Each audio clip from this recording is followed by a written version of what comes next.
오늘 2월의 마지막 주일을 맞아 하나님의 전에 나오신 모든 성도님들을 주님의 이름으로 사랑하고 축복합니다. 잘 오셨습니다. 오늘 이 시간에는 우리가 함께 봉독한 베드로후서 1장 12절에서 21절 말씀을 중심으로 해서 절대 잊지 맙시다 라는 제목으로 잠시 함께 은혜를 나눠보려고 합니다. 예수님께서 이 땅에 오셔서 3년을 사셨죠. 3년 사시는 동안 많은 사람들을 만나셨습니다. 마태복음, 마가복음, 누가복음, 요한복음을 읽어보시면 예수님의 행적에 대해서 우리가 딱 세 가지로 요약을 해볼 수가 있는데, 첫째는 가르치신 거, 두 번째는 고치신 거, 세 번째는 전파하신 겁니다. 이 세 가지의 사역을 감당하시면서 예수님께서 많은 분들을 만나셨는데, 그 많은 분들, 많은 사람들 가운데에 사복음서 안에 기록된 예수님이 만난 분들 중에서 사복음서 안에서 예수님이 만나서 이름이 기록되거나 그 행적이 기록된 사람은 그렇게 많지 않습니다. 우리가 성경을 보면서 예수님이 도대체 몇 명의 사람들과 만났을까라는 의문을 한번 가져보신 적이 있는지 모르겠어요. 저는 그런 생각을 해봤습니다. 예수님이 가실 때마다 사람들이 구름대같이 몰렸다, 그렇게 표현을 해요. 성경에 보니까. 그럼 구름대같이 몰리려면 도대체 몇 명의 사람들이 모여야 되나? 이번에 지금 우리나라의 윤석열 대통령 탄핵 찬성, 탄핵 반대하시는 그런 분들이 막 밖에 나가서 집회하잖아요. 거기 보니까 뭐 10,000명, 5,000명, 30,000명, 50,000명 막 이렇게 모였다고 해요. 제가 그 모습을 보면서 아마 예수님이 말씀을 전하시고 당시 사역을 하셨을 때 저 정도의 사람들이 모였으면 아마 구름대같이 모였다고 표현할 수도 있겠다 싶은 생각이 들었어요. 그런데 중요한 건 뭐냐면, 그렇게 많은 사람들을 만나셨고 많은 사람들과 함께 생활하셨지만 성경에서 예수님이 불러 세운 사람은 딱 12명밖에 없다는 거예요. 이상하지 않으세요? 제가 예수님 같으면요, 제자 엄청 많이 불렀을 거예요. 왜냐하면 예수님이 이 땅에 오신 근본 목적이 뭐냐면 크게 세 가지인데, 첫째는 뭐냐면 우리의 죄를 용서하시려고 온 거예요. 십자가에 죽어주시기 위해. 그게 제일 커요. 두 번째는 뭐냐면 이 땅에 복음을 전파하러 오신 거예요. 복음을. 그래서 가르치시고 전파하신 거거든요. 세 번째는 뭐냐면 제자 삼으러 오신 거예요. 마태복음 28장 18절에서 20절 말씀을 보시면 마지막으로 예수님께서 승천하시기 전에 제자들에게 하신 말씀이 뭐냐? 너희는 가서 모든 족속으로 제자를 삼아 아버지와 아들과 성령의 이름으로 세례를 베풀고 내가 너희에게 분부한 모든 것을 가르쳐 지키게 하라, 이렇게 얘기하셨어요. 그리고 마지막 20절에 볼지어다 내가 세상 끝날까지 너희와 항상 함께 있을 것이다, 이렇게 말씀하셨거든요. 사도행전 1장 8장도 뭐라 그래요? 너희는 예루살렘과 온 유대와 사마리아와 땅끝까지 이르러 내 증인이 되라고 하시잖아요.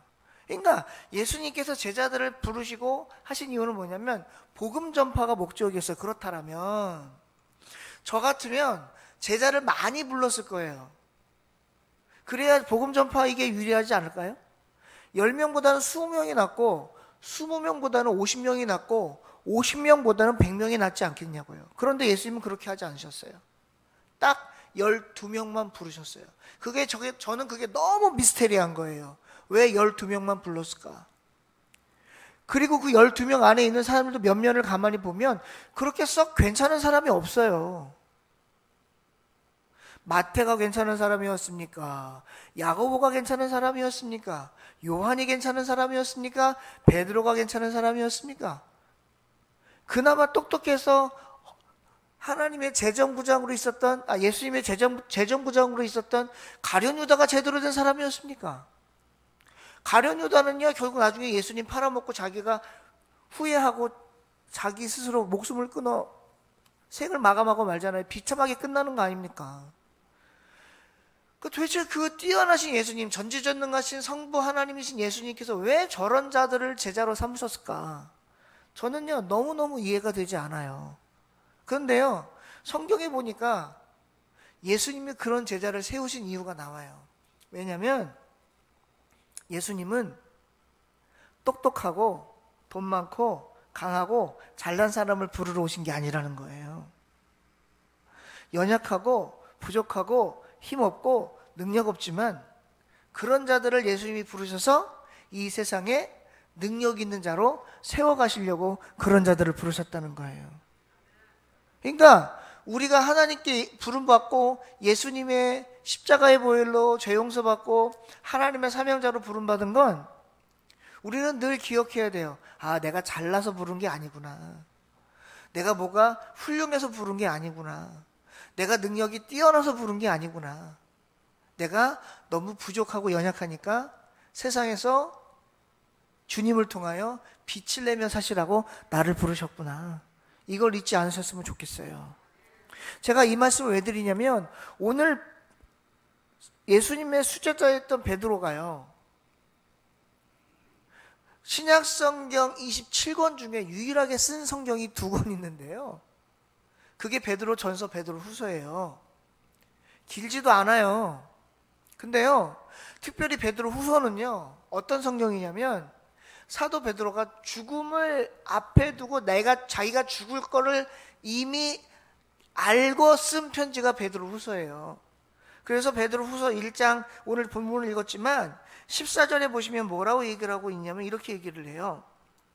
하반절에 나도 나의 장막을 벗어날 것이 임박한 줄 알았다는 거예요. 여기에서 말하는 장막은 무슨 장막을 얘기하냐면 육신의 장막을 얘기하는 거예요. 그러면서 마지막으로 이 편지를 읽는 자들에게 너희는 이 세상에 살아가면서 어떠한 믿음으로 살아갔으면 좋겠다라는 걸 쓴 편지가 베드로 후서 1장, 2장, 3장이거든요. 근데 특별히 1장 12절에서 21절에는 뭐에 대해 얘기하고 있느냐? 말씀에 대한 기록이 되어 있어요.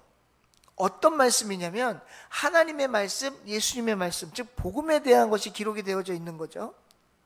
지금 사도 베드로는 이 글을 읽는 사람들에게 뭘 얘기하고 싶었냐면 이거예요. 얘들아, 나는 훌륭한 사람이 아니야. 나는 예수님께 부름받았지만 그렇게 똑똑한 사람도 아니었고 성격도 괴팍하고, 그리고 난 예수님을 3번이나 부인한 사람이야. 그런데 그런 예수님이 나를 제자 삼으시고 나를 사도로 세우셔서 여기까지 나를 이끄셨다.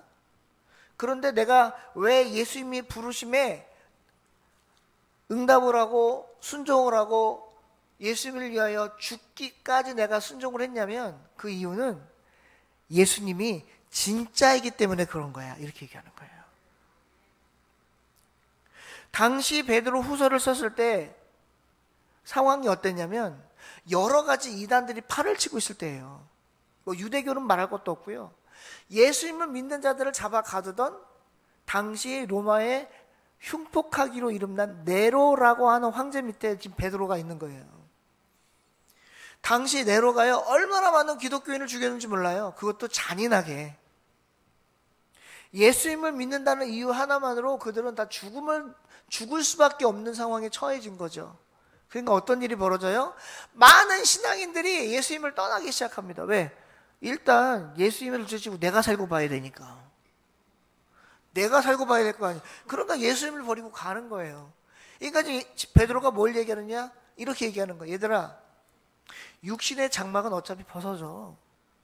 그런데 우리가 죽었다고 끝나는 게 아니야. 그 뒤에도 영원함이 있어. 영원한 지옥이냐 영원한 천국이냐가 우리 앞에 놓여 있어. 영원한 천국은 오직 예수님만으로만 가능해 라고 얘기하는 거예요. 그러면서 뭐라 그러는 거예요? 떠나지 말라는 거예요. 그러면 이들에게 떠나지 말라고 말할 뭔가 근거와 확실한 뭔가 증거가 있어야 될 거 아니에요. 도대체 우리는 보지 못한 예수님을 당신들이 믿으라고 하는데, 그래서 믿었는데 우리가 지금 죽을 위험에 처해 있는데, 아니 우리가 이 죽음을 무릅쓰고 신앙을 버리지 않고 예수님을 떠나지 않고 하나님을 떠나지 않으려면 우리가 그렇게 할 수 있는 어떤 확실한 증거와 믿음의 어떤 확실한 근거들을 좀 보여주셔야 되지 않겠습니까? 이렇게 얘기하는 거예요. 근데 베드로에게 남아있는 거 뭐밖에 없어요? 자기가 예수님을 만난 흔적밖에 없어요. 체험밖에 없어요. 지금 그 체험을 얘기하는 거예요. 그래서 뭐라 그래요? 15절 이후에 이렇게 얘기하잖아요. 보실래요? 내가 힘써 15절에 너희로 하여금 내가 떠난 후에라도 어느 때나 이런 것을 생각나게 하려 한다는 거예요. 뭘 생각나게 하려는 거예요? 예수님에 대해서 생각나게 하려 한다는 거예요. 하나님의 말씀에 대해서, 복음에 대해서 잊지 않게 하려 한다는 거예요. 왜? 신앙의 근본이 뭐예요? 그게 말씀이거든요. 신앙의 기초가 뭐예요? 그게 복음이거든요. 여러분, 우리가 예수님을 믿고 교회 나와 예배드리고 하나님의 말씀을 듣게 된 근본적인 원인이 어디 있어요? 말씀에 있어요. 말씀에. 우리 나가서 전도하잖아요. 전도할 때 뭐로 전도해요? 우리 교회 와봐. 우리 교회 되게 좋아. 뭐가 좋은데요? 우리 교회 뭐가 좋은데? 좋은 건 하나밖에 없어요. 뭐? 하나님밖에 없어. 교회가 좋은 건 하나님밖에 없어요. 어떤 분이 그러신데요. 밖에 나가서 전도할 때 우리 교회 와봐요. 우리 교회 목사님 말씀 너무 잘 전해요. 감사한 일이죠. 근데 그 말의 의미는 뭐예요? 담임 목사가 말씀을 잘 전한다는 게 아니라 뭐가 포커스에 있는 거예요? 말씀에 포커스가 있는 거예요. 우리 교회는 뭐가 살아있는 교회냐? 말씀이 살아있는 교회예요. 제가 어느 분을 지칭해서 말씀 안 드립니다. 그분이 지금 저희 교회를 너무너무 잘 나오고 계셔서 감사한데, 그분께서 저하고 한번 차담을 나눈 적이 있는데, 차담을 나누면서 그분이 이런 얘기를 하셨어요. 저는 혈릭교회는 딴 건 몰라도 목사님 말씀하신 것처럼 하나님의 말씀이 혈릭교회는 정말 살아있습니다, 이렇게 얘기하시더라고. 저는 그게 너무 감동이었어요. 여러분, 교회가요 뭐만 있으면 되냐면 말씀만 살아있으면 돼요. 시설 좀 안 돼 있고 좀 추우면 어때요? 좀 더우면 어때요? 좀 뭐가 낙후되면 어때요? 아무 관계 없어요. 말씀만 살아있으면 하나님이 그 교회를 절대 안 떠나시는 거예요. 지금 사도 베드로가 그걸 얘기하는 거예요. 너희들 신앙 버리지 마. 너희들 말씀 떠나지 마. 하나님 떠나지 마. 예수님 버리지 마. 너네 목숨도 중요하지만 목숨보다 중요한 게 뭐냐? 그게 말씀이야. 내가 너희들에게 보여줄 건 뭐밖에 없냐면, 내가 너희들에게 예수님을 직접 보여줄 수 없지만 나는 그 예수님을 만났다. 내가 만난 예수님을 너희들에게 전해줄 수 있어 라고 얘기하면서 15절 이후에 얘기하는 거예요. 뭐라 그래요? 친히 본 자라는 거잖아요. 친히 본 자. 16절에 뭐라 그래요?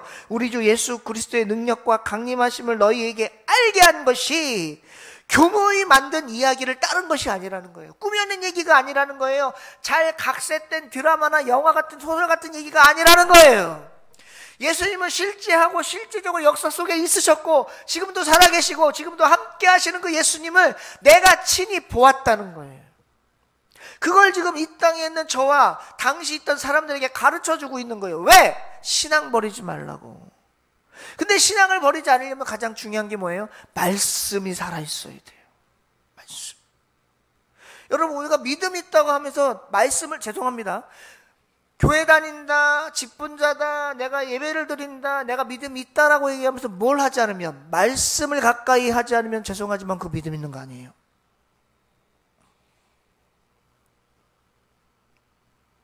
저는 가끔씩요, 죄송합니다, 이렇게 표현해서, 여호와 증인이나 신천지 애들이 좀 부러울 때가 있어요. 왜 그런 줄 아세요? 걔네들은 말씀을 달달 외워요. 그래서 교회 다니는 사람들을 자기들의 말의 교리로, 논리로 꼼짝 못하게 만들어요. 그러니까 교회 다니고 직분자인데 말씀을 가까이 안 하니까 어렴풋이 예배만 드리고 말씀에 대해서 알고 있던 사람들이 그 사람 말 들으면 어떡하겠어요? 진짜 그래? 하고 공격하는 거예요. 왜? 말씀을 모르니까. 옛날 손자병법에 뭐라 그랬냐면, 적을 알고 낙을 알면 100번 싸워서 100번 안 진다 그랬어요. 백전백승은 거짓말이고, 정확한 표현은 지피, 지기면 백전, 불패라 이렇게 나와 있어요. 여러분, 우리가 세상의 영과 악한 영과 맨날 싸워야 되잖아요. 그럼 싸워서 안 지려면 어떻게 돼요? 내가 그 영을 이길 수 있는 뭔가가 있어야 돼. 무기가 있어야 돼. 그거를 뭐라 그래, 성경은? 성령의 전신갑주라고 표현을 해. 성령의 전신갑주 중에 있는 게 뭐예요? 말씀이란 말이에요. 말씀. 여러분, 우리에게 가장 강력한 무기가 말씀 말고 또 뭐가 있어요? 많죠. 무슨 믿음의 방패, 무슨 성령의 검 많은데 가장 중요한 건 말씀 아니에요? 우리 안에 말씀이 살아있어야 되잖아요. 왜 당시 베드로가 있을 때 많은 사람들이 자기 목숨 아까워서 하나님을 떠나요? 말씀이 약해서 그래요. 반대로 얘기할까요? 우리나라의 조선 말기에 많은 선교사님들이 들어왔어요. 우리가 알고 있는 무슨 토마스 선교사님, 언더우드 선교사님 이런 분들 들어왔잖아요.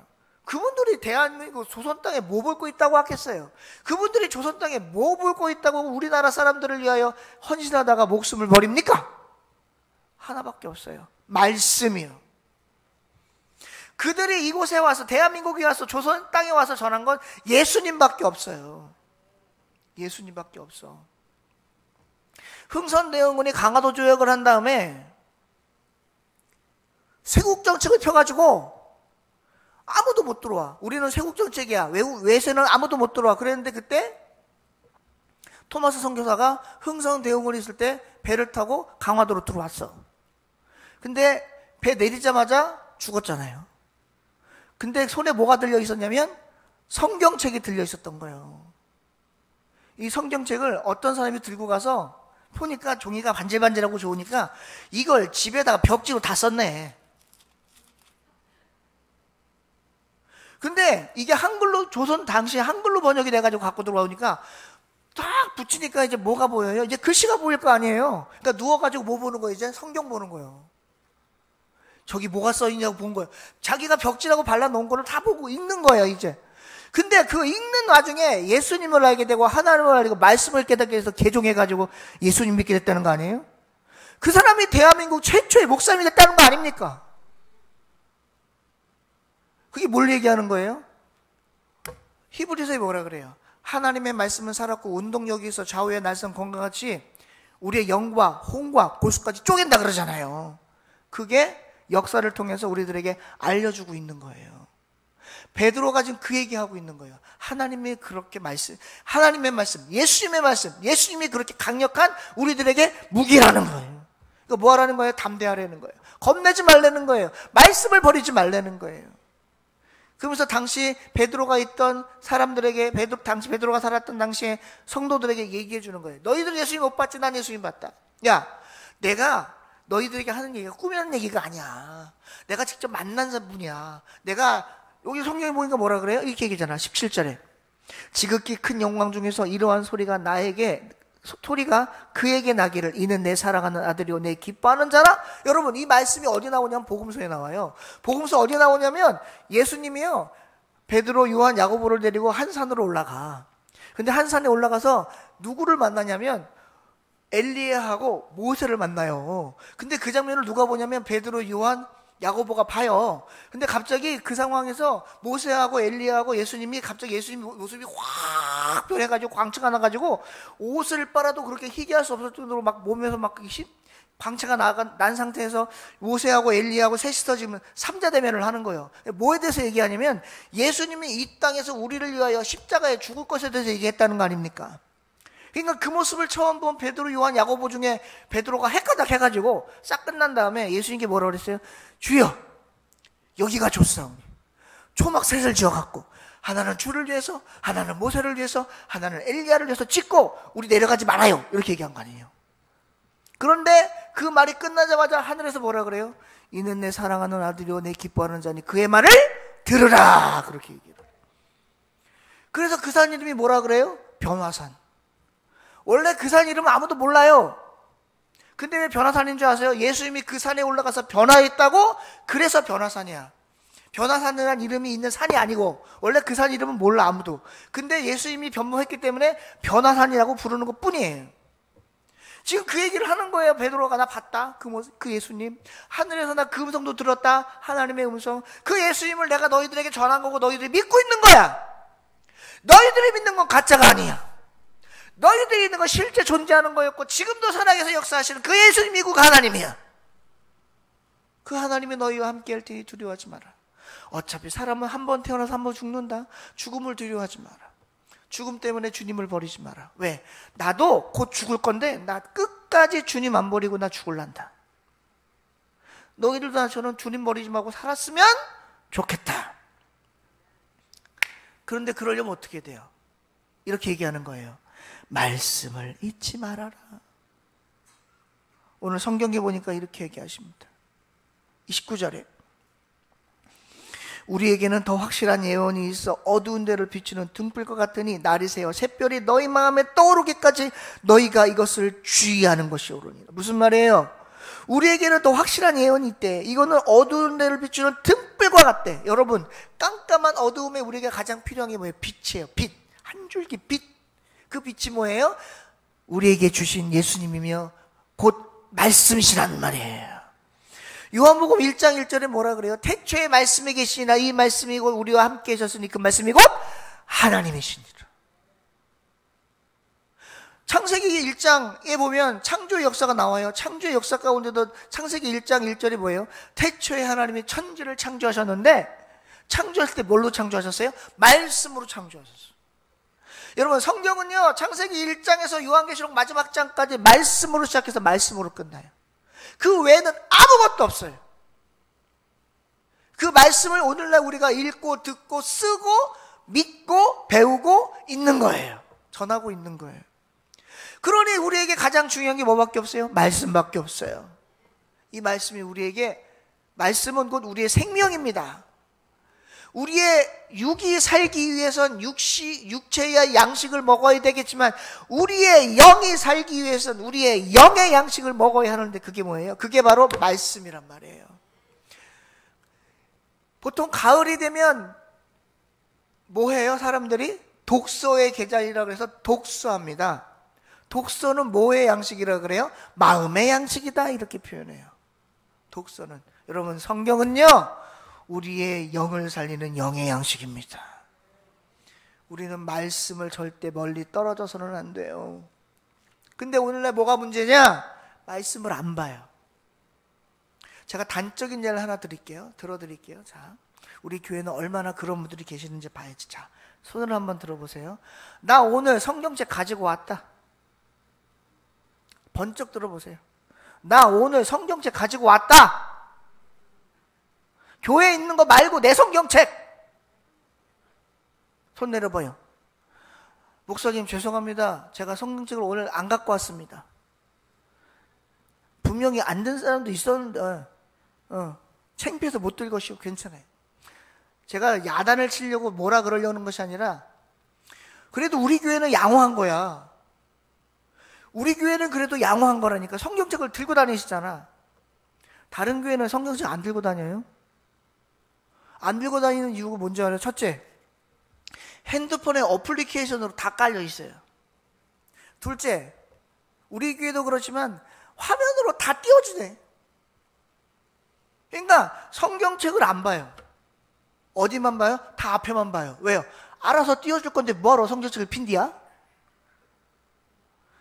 찬송가도 안 펴요. 왜? 아니 알아서 PPT 띄워줄 건데 뭐하러 찬송가를 핀디야? 이러고 있어. 우리 원로 목사님이요 여기 맹호부대에서 근무하시다가 현립교회 다니셨는데 그때는 성경책이 지금도 있나 몰라 신약 성경만 따로 나와 있는 파란색 요만한 거 포켓 성경이라 그래가지고 그걸 여기다 넣고 다니셨대. 그래갖고 군복에 여기만 이렇게 각이 졌더래. 때가 묻어가지고. 그래가는데 우리 원로 목사님은 그걸 여기다 넣으면 든든하시더래. 왜냐하면 여기가 심장이잖아. 여기다 총을 쏴도 안 죽을 것 같다라는 거예요. 성경책이 있어가지고. 그래가지고 그때부터 성경책을 어떻게 끼고 다니셨냐면 이러고 끼고 다니셨다는 거예요. 이게 여기에 딱 붙어 있으면 든든하시더래. 이게 들고 다니시. 근데 여러분 그거 아세요? 이렇게 들고 다니면 팔 엄청 아파요. 나중에 한번 해봐요. 근데 이러고 들고 다니셨다는 거예요. 나도 봤어. 이렇게 들고 다니시는 거 몇 번, 여러 번 어릴 때. 근데 오늘날은 성경책 안 들고 다녀. 왜요? 일단 무거워. 그리고 교회에 성경책 안 갖고 오신 분들을 위해서 다 비치를 해놔. 그리고 급하면 화면 보면 돼.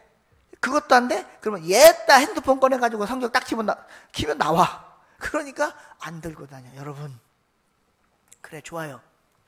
신앙생활 불편하게 하지 말고 편하게 하시는 거 좋아요. 근데 여러분 항상 편한 데에는 함정이 있어요. 예수님이 뭐라 그랬어요? 믿음은 좁은 길이라 그랬어요? 넓은 길이라 그랬어요? 좁은 길이라 그랬어요. 여러분 제가 이렇게 말씀드리면 그렇게 불편한 분이 계실지 모르겠는데 신앙생활은요 조금 힘들게 해도 괜찮아요.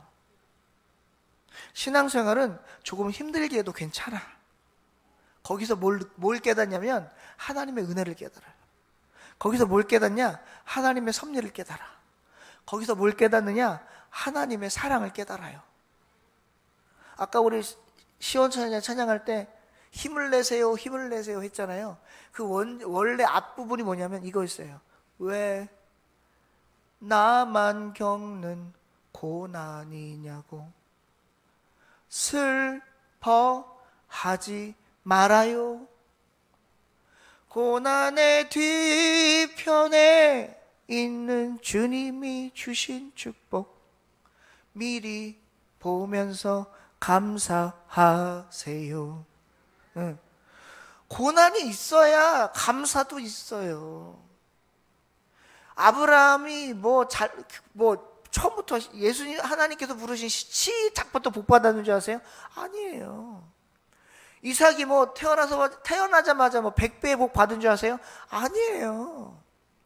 야곱이 하나님 믿고 시작해서 그렇게 12족속의 조상이 되는 이스라엘이 되고 복 받은 줄 아세요? 아니에요.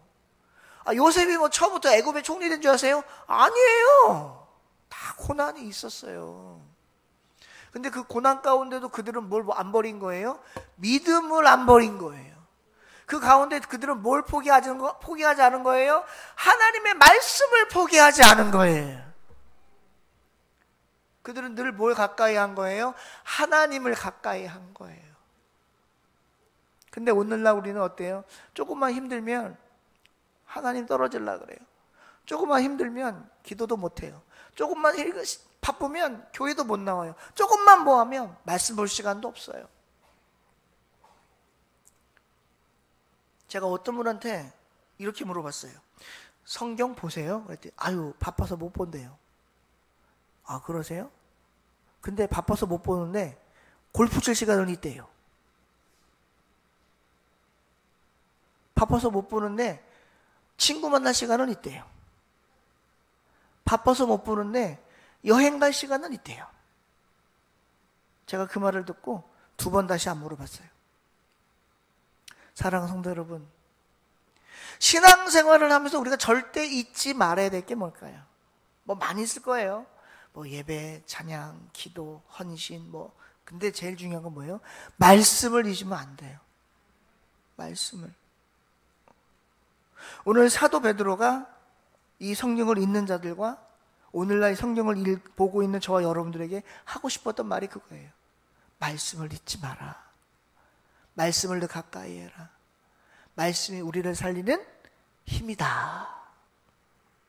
그러면서 20절과 21절에 우리에게 주의를 하는데, 주의를 주는데 무슨 주의를 주느냐? 이렇게 얘기하는 거예요. 성경의 모든 예언은 절대 사사로이 풀지 말아라. 이렇게 얘기하는 거예요. 그래서 이단이 나오는 거예요. 그래서 이단이 나오는 거예요. 그 다음 또 뭐라 그래요? 21절에 예언은 언제든지 사람의 뜻으로 낸 것이 아니요 오직 성령의 감동하심을 받은 사람들이 하나님께 받아 말한 것이니 예언을 할 때도 성령의 감동을 받아 말해라. 다 뭐와 연결되는 거예요? 말씀하고 연결되는 거예요. 말씀하고. 여러분, 오늘날 저는 교회를 나와 신앙생활하고 예배를 드리고 말씀을 들으면서 하나님의 말씀을 얼마나 사랑하고 있나요? 얼마나 가까이 하고 있나요? 얼마나 안 잊으려고 노력하며 살아가고 있나요? 어떤 목사님이 그러셨어요. 이건 목사님들끼리 한 얘기예요. 일반 평신도 하신 말씀이 아니라 뭐라고 하시냐, 우스갯소리로 하신 말씀이에요. 이렇게 얘기하시더라고. 요즘은 설교하기가 너무 좋대요. 왜요, 목사님? 이번 주에 설교한 걸 다음 주에 기억 못 한대요. 그래서 똑같은 얘기를 또 해도 또 새롭게 받아들인다는 거예요. 그래서 너무 좋대요. 여러분, 이게 좋은 거 맞아요? 옛날에는요, 요즘에 그런 분도 안 계시는데 옛날에는요, 성도님들이 설교 말씀 들으면 꼭 준비하는 게 있어. 볼펜, 노트. 꼭 적어. 나도 그랬어. 근데 나는 적은 이유가 뭐냐면 배우려고. 저분은 어떻게 설교하실까? 저런 분은 신학적으로 어떤 관점으로 설교를 하실까? 배우려고 적은 건데 어떤 분은 적는 게 이유가 달라. 뭐냐면 적으면서 목사님 어디가 틀릴까? 지난주에 이 말씀 했는데 또 하실까? 그래갖고 진짜 연락이 오는데 목사님 지난주에 그 말씀 하셨어요. 설교 준비 안 하세요? 이러는 분들도 예전엔 계셨어요. 90년대 얘기예요. 지금은 그런 사람 한 명도 없어요. 왜?